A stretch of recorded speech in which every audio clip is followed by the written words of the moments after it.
Back channels have benefits, such as allowing more students to talk and creating a space where students may feel safer to talk. But they can also be rampant with inappropriate comments and bullying.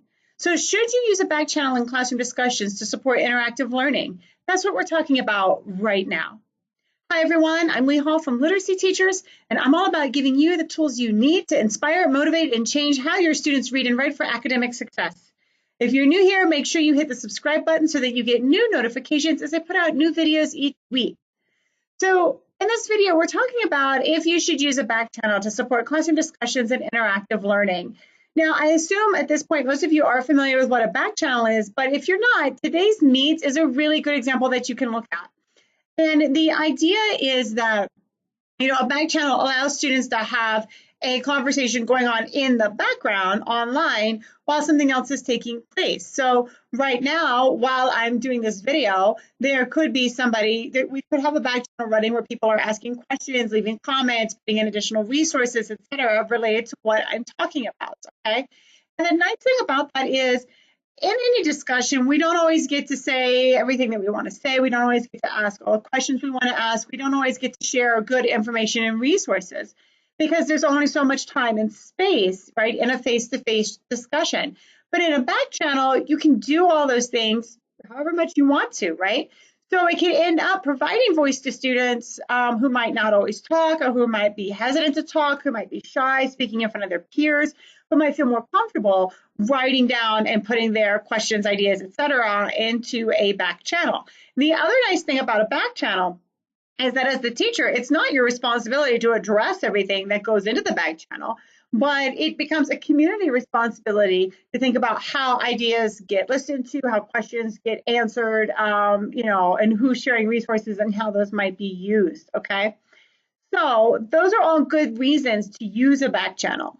But if you use one, there are definitely some things that you need to take into consideration so that the back channel as a space doesn't get abused and so students don't experience negative things. First of all, in a back channel, you have to consider, are you going to allow students to have pseudonyms or not, all right? And some students might feel more comfortable talking if they have a pseudonym, but here's the thing. If you're going to allow students to use pseudonyms, then you as the teacher obviously need to know who that pseudonym is connected to, all right? So that does not allow for inappropriate behavior to go unchecked, okay?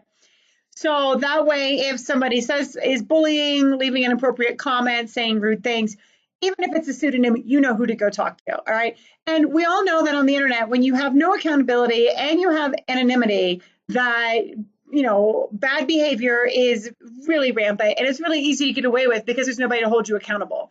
All right, in the back channel, you still want to hold your students accountable, okay? And they can use a pseudonym, but you're always going to know who that is, okay? So there is no way to escape inappropriate behavior. You will be held accountable. And make sure they know that, right? You want to provide very clear guidelines for when and how to use the channel, okay? So, talk about, I wouldn't have a back channel running 24/7 in my classroom, but I might open it up at specific times when I felt that it would be useful, right, for students to have. And then I would let them know it's open for this period of time and then it's going to be shut down, okay? It's not open all the time for students to get into. Now, theoretically, they can get into it anytime they want because there is a link, right, and they have access to it.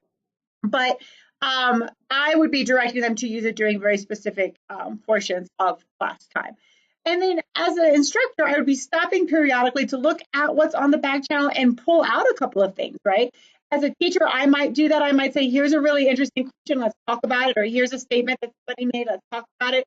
Or I might ask somebody to nominate something that someone else wrote or a question that someone else asked they would like us to consider.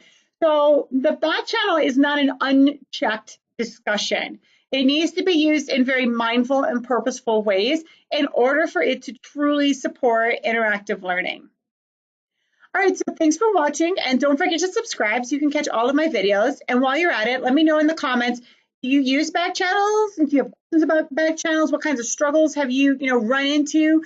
And what kinds of things work really well so that we can continue discussing how best to support you as you move forward with your journey.